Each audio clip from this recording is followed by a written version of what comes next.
In 1923, the poet and critic Sir T.S. Eliot stated that the novel had died with Flaubert and Harry James, and Joyce's Ulysses was a new form of prose based on the mythical method, resulting from the progress made by psychology, ethnology, and anthropology rather than on the narrative method.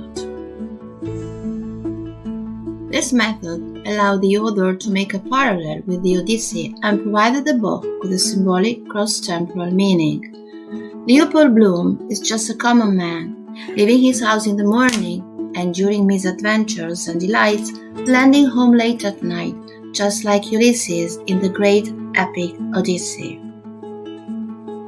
As the title suggests, Ulysses is related to Homer's great epic, the Odyssey, the tale of Odysseus and his travels after the Trojan War. Joyce used the Odyssey as a structural framework for his book, arranging its characters and events around Homer's heroic model. So Bloom as Ulysses, Stephen as his son Telemachus, and Molly as the faithful Penelope. Leopold Bloom doesn't have any qualities of Ulysses. He's not courageous, he's not brave. Stephen Dedalus actually is not like Telemachus. He's just the artist, the symbol of the artist, looking for a name, looking for himself.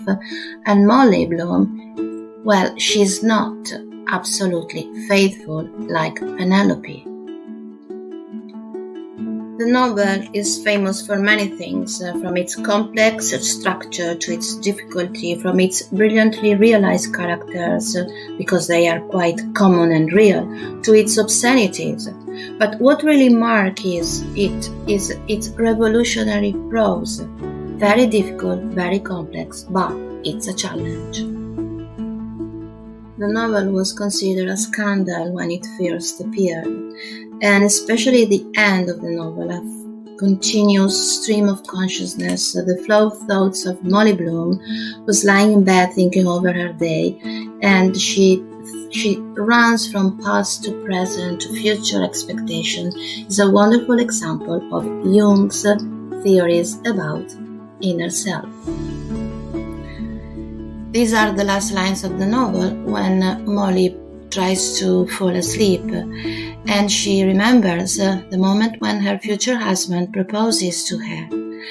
And then he asked me, would I say yes, to say yes, my mountain flower, and first I put my arms around him, yes, and drew him down to me so he could feel my breath all perfume, yes, and his heart was going like mad, and yes, I said, yes, I will, yes. The famous doctor Carl Gustav Jung read Ulysses because unfortunately he had to treat Joyce's schizophrenic daughter Lucia, and he wrote a letter to Joyce telling him that, well, actually he, the writer, was actually better than the doctor in understanding women. This is an extremely interesting sentence taken out from Jung's letter. He wrote, I suppose the devil's grandmother knows so much about the real psychology of a woman. I didn't.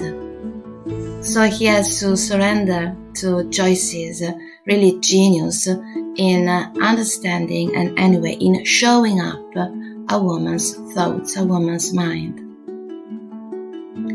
In the end, to sum up, the theme of the novel is moral. It is a journey, a quest facing suffering, falling, but also struggling to rise and seek the good.